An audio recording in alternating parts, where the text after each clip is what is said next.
Hi there! In this video, I'll be unboxing and showing you this wacky, wavy, inflatable tube guy. Opening it up, inside we get tube guy himself, a manual, and a book. Now, here's the manual. The tube guy can be powered with a 9-volt battery or a DC adapter that's not included. Now, here's the book. It has some interesting information like the history and origin of tube guy. It's a fun read.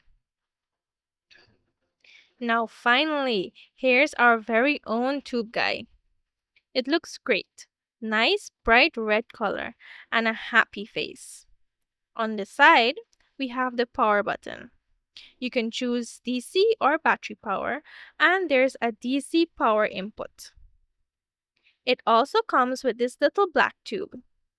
I was unable to figure out its use. Before powering on, here are the recommended and not recommended 9-volt batteries. I don't have any of the best performing batteries, so I opted to use the 9-volt DC power supply I found.